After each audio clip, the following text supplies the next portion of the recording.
Nou, ons het gister gekyk na die situasie as iets fisies in jou lewe gebeur, negatief, 'n uitdaging, of dit nou is in gesondheid dat jy 'n diagnose van kanker kry, of in jou besigheid, jou vernoot hardloop weg met jou geld, of wat ook al, verhoudings, daar's negatiewe uitdagings. Nou, onthou weer wat het ek gesê, in die fisiese is dit glad nie lekker nie. Maar ons moet dit aanspreek, of ons moet kyk wat is die beste manier hoe ons 'n oplossing kan kry, of dit net beter kan hanteer.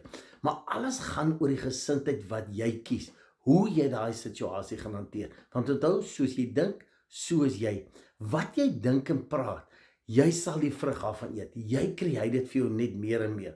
So ek en jy moet besef, ja, ek kan 'n negatiewe situasie hanteer, maar ek moet kies, wat is my gesindheid? Hoe doen ek dit? En wat bedoel ek daarby? As jy iets in 'n oplossing, kom ons sê dit is 'n geskil in die besigheid, of wat ook al, dan moet jy heeltyd met die droom, die doel, die eindproduk, die deurbraak, wat jy graag wil hê, dit probeer doen, né? Ja, want ons kan nou veg en skel en kwaad wees, maar elke gedagte is gekoppel aan 'n emosie wat 'n chemiese stof in jou liggaam afskei. So jy create net meer daarvan.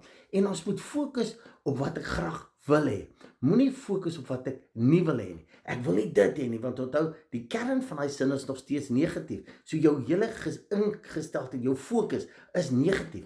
Fokus in dankbaarheid, opgewonde oor wat jy graag wil hê, né? Nou ek het gister gesê, as daar negatiewe dinge in ons lewe kom, wat dit ook al is, en ek het gedoen of ek is besig om te doen in die fisiese wat ek kan, moet ek op 'n plek kom waar ek dit aanvaar, want dis hoe die brein werk. Nou aanvaar beteken nie ek stem saam nie. Aanvaar beteken nie ek gee toestemming nie. Aanvaar beteken nie ek geniet dit nie. Dit is net 'n aksie in my brein wat sê, alright, ek kan nou niks hier verder aan doen nie. Ek het alles in my vermoë gedoen, maar dan moet ek my fokus wegvat en fokus op die droom, die uitkoms, die oplossing wat ek graag wil hê. En dit is 'n baie powerful aksie.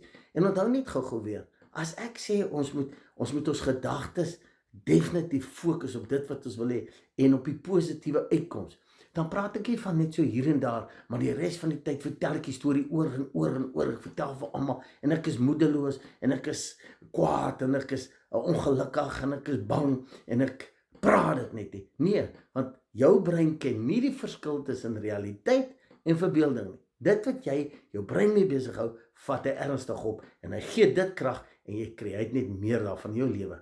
So ek en jy ons moet kies, waarmee hou ek my gedagtes besig?